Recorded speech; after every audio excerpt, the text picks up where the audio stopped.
Galehaut is a fictional knight in the Arthurian legend. History. Galehaut, sire des Lointains Isles, appears for the first time in Arthurian literature in the early 13th century prose Lancelot proper, the central work in the series of anonymous French prose romances collectively called the Lancelot Grail or Arthurian Vulgate cycle. An ambitious, towering figure of a man, he emerges from obscurity to challenge King Arthur for possession of his entire realm. Though unknown to Arthur and his court, Galehaut has already acquired considerable power, loyal followers, and a reputation for nobility of character. In the ensuing military engagements, it is clear that Galehaut's forces are more than capable of defeating Arthur's. One thing alone prevents the challenger from succeeding. He is so awed by the battlefield performance of the king's most ardent defender, that for his sake he renounces certain victory and surrenders to Arthur.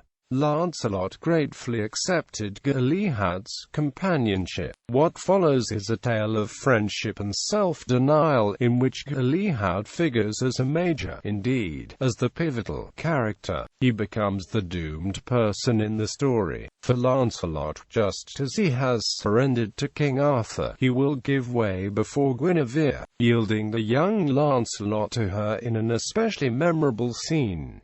Lancelot forever has this profound attachment to Galehaut. Character. Of all the personages in the story, Galehaut is the only one whose inner life the text explores at length and in depth, the only character whose trajectory is that of a classic tragic hero. If a large part of the prose Lancelot has long been known as the Book of Galehaut, it is because it's bound to defined more clearly by his action and evolution than by anything else.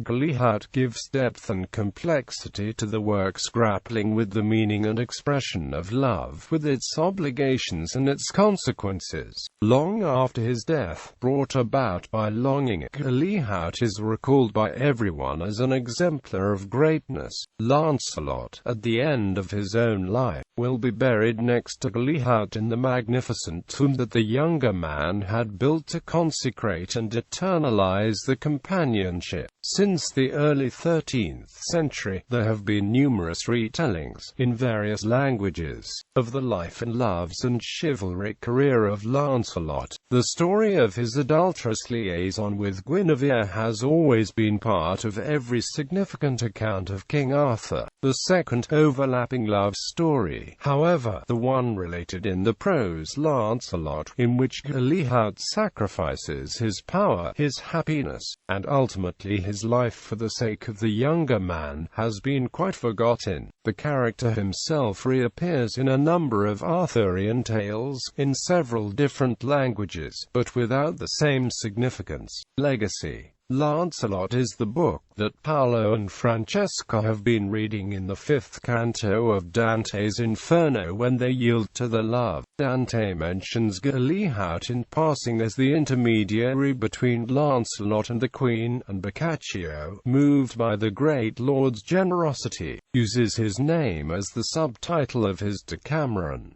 In later imaginings of the Arthurian myth, Galehaut was rapidly marginalized and even eclipsed. The greatest retelling in English, the 15th-century work of Thomas Malory, reduced the character to one of no importance, leaving Guinevere without a rival for Lancelot's affections. Subsequent novels, plays, poems, and films have accepted that simplification of the tale. Indeed, so obscure has Galehaut become that modern readers sometimes mistake the name for a mere variant of Galahad. Galahad is the pure, the chosen knight who achieved the quest for the Holy Grail in a part of the Arthurian legend quite distinct from the story in which Galehaut appears. There is no connection between the two figures. In Spanish, Galeotto is still an archaic word for a pimp.